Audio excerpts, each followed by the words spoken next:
Pricing, okay. You can return the mic. So actually, whatever science that we have possibly learned in the modern educational system is not correct. The actual definition of Vedic economics is actually given in the Bhagavad Gita. And it is especially important.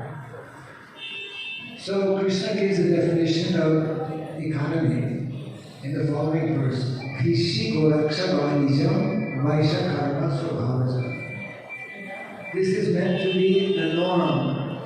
And this is the real sustainable scientific economy that is meant to be everywhere actually in the world.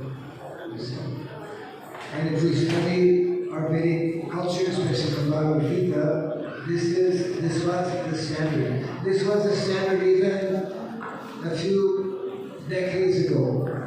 It was especially the standard we call industrialization, which means more or less corresponds to when the British came to India. Because when the British and other countries like France started their colonization in different countries around the world, this was the beginning of the era of industrialization. You see. So Prabhupada actually points out that our major problem, one of our major problems in modern day society is very directly connected with this major problem of industrialization, based on more and more machines. And we're living in the age of machines.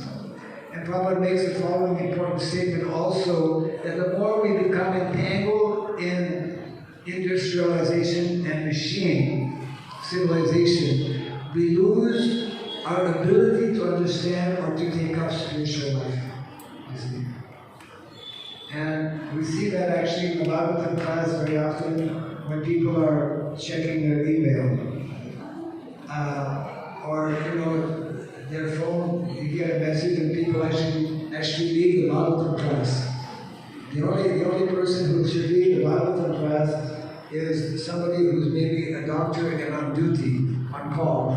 Otherwise, in some of our temples, there's actually a rule that if one's cell phone goes off, then that cell phone is meant to be offered to the deities. We should implement that actually. We are constantly being distracted, isn't it? Bombarded, even during Bhagavatam class. And so that statement by Srila Prabhupada is very, very true. Therefore, Vedic culture, Srimad Bhagavatam, advocates simplified living. And this simple living, high thinking, which Prabhupada repeats many, many times, is brought out especially in this particular book. And there are many wonderful lectures as well. One devotee has compiled all of the lectures of Srila Prabhupada speaking about Varnasana. And I'll just end on this point here to leave maybe a few minutes for any possible comments or questions. In one very important conversation, there were many conversations on the topic of Varnasana conversation. One devotee was saying, but Srila Prabhupada, we are Vaishnavas. We are followers of Lord Chaitanya Mahaprabhu. Chant, dance, take prasada, be happy. Right? In a nutshell, this is our philosophy. Chant and be happy. And therefore, a devotee, on the basis of, being followers of Lord Chaitanya Mahaprabhu, was saying, why do we need, or is it really necessary to have Varnasana? We are Vaishnavas. And that was his statement. We are Vaishnavas.